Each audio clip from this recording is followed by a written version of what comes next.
जय हिंद दोस्तों। आज हम भारत का भूगोल जानने की कोशिश करेंगे जो एग्ज़ाम की तरह से बहुत ही इम्पोर्टेंट है। तो चलिए विलंब ना करते हुए सबसे पहले क्वेश्चन की ओर चलते हैं। यानी कहा जाता है कि क्वेश्चन नंबर 1 यानी टॉपिक नंबर 1 पे हम लोग चलते हैं। यानी बात किया जाए तो कहा जाता है कि भारत का कुल क्षेत्रफल कितनी है।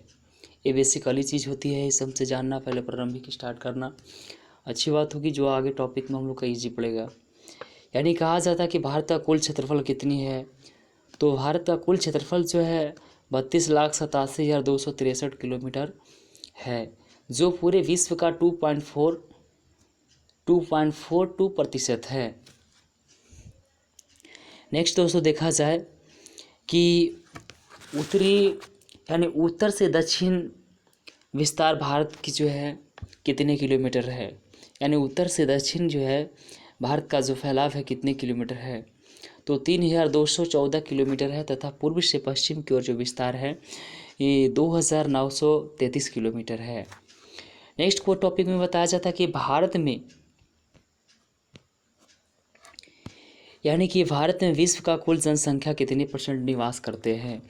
यानी भारत में पूरे विश्व का जो है 17.5% जो है अपना भारत में निवास करते हैं। तो नेक्स्ट टॉपिक है दोस्तों कि भारत के स्थल सीमा की लंबाई कितनी है।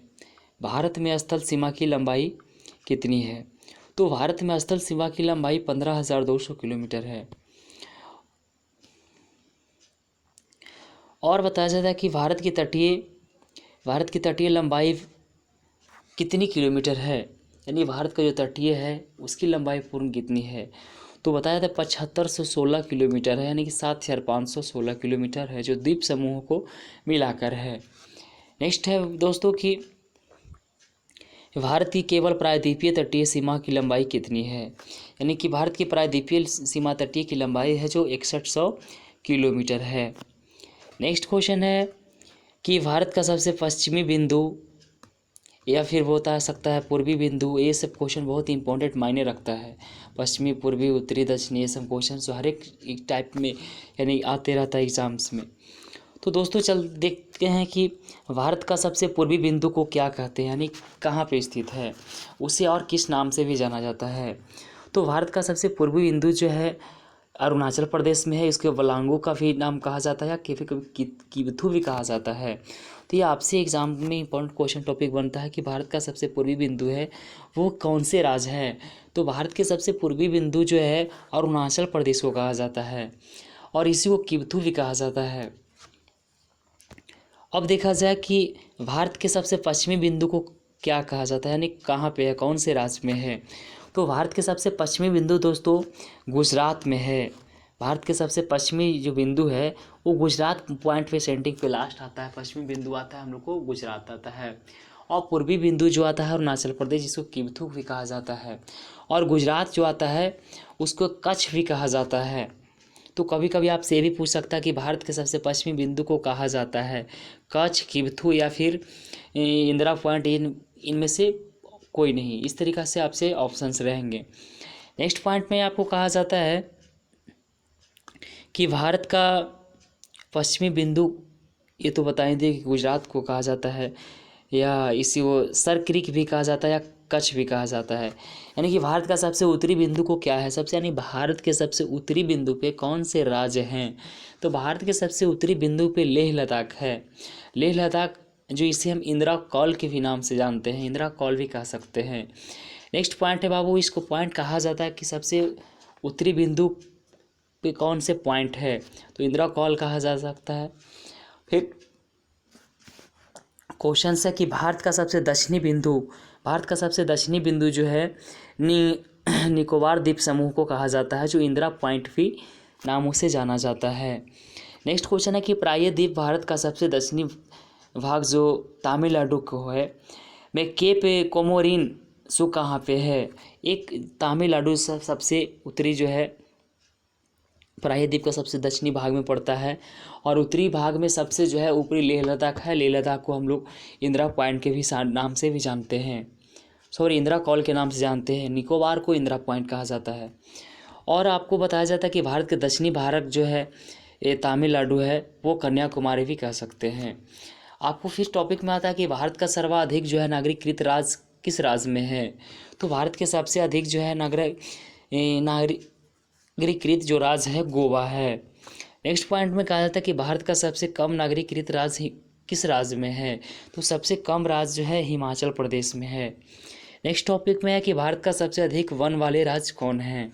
तो भारत में सबसे अधिक वन वाले राज्य जो हैं ये मध्य प्रदेश हैं, और वर्षा वाले सबसे अधिक है तो मेघालय। नेक्स्ट है बाबू कि भारत का सबसे कम वन वाले राज्य क्या है। तो सबसे कम वन जो है हरियाणा में है। अधिक कहा जाएगा तो मेघालय यानी मध्य प्रदेश में भी है, और वर्षा अधिक ज़्यादा होता है तो मेघालय में होती है, और कम वन कहा जाए तो हरियाणा में है।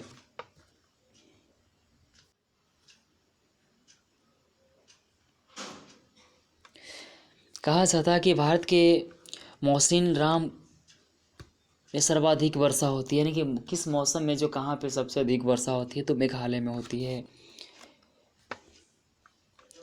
नेक्स्ट टॉपिक में कहा था कि भारतीय केंद्रीय शासित प्रदेश लेह लद्दाख में न्यूनतम वर्षा होती है, यानी कि आपसे क्वेश्चन कर सकता है कि भारत के किस राज्य में सबसे कम वर्षा होती है। तो लेह लद्दाख में सबसे कम वर्षा होती है, और ज़्यादा वर्षा होती है जो मेघालय में होती है। भारत में सबसे प्राचीन वर्ष जो है पर्वत जो है श्रृंखलाएँ हैं वो कौन सी है। भारत का प्राचीन जो पर्वत है अरावली पर्वत है, वो राजस्थान में है। नेक्स्ट टॉपिक है बाबू कि भारत का सबसे नवीन पर्वत श्रृंखला कौन है। तो नवीन जो पर्वत श्रृंखला है हिमालय है, जो वलित पर्वत पे स्थित भी है। नेक्स्ट कहा जाता है कि भारतीय मानक समय तथा ग्रीनविच समय के बीच समय का जो अंतराल है कितनी घंटा है। तो इन दोनों के बीच जो समय के अंतराल है 5 घंटा 30 मिनट है। नेक्स्ट बता देते कि भारतीय स्थल सीमा की लंबाई कितनी है। तो ये टॉपिक मैंने पहले भी करवा दिया था कि 15,200 किलोमीटर है भारतीय सीमा जो है स्थल की इसको है लंबाई है कुल। फिर नेक्स्ट कहा जाता है कि भारत में कुल जो है 1208 द्वीप निर्जलीय सहित है, यानी कि 1208 जो है द्वीप निर्जलीय सहित है। नेक्स्ट बताया जाता है कि भारत में सबसे बड़ी जनजाति कौन सा है। तो भारत में सबसे बड़ी जनजाति जो है गोंडा है, ये मध्य प्रदेश में ज़्यादा लोग निवास करते हैं। बताया जाए कि भारत में सर्वाधिक बोली जाने वाली भाषाएं कौन सी है। तो हिंदी है। हिंदी जो है देवनागरी लिपि से ली गई है। भारत की राजधानी नई दिल्ली का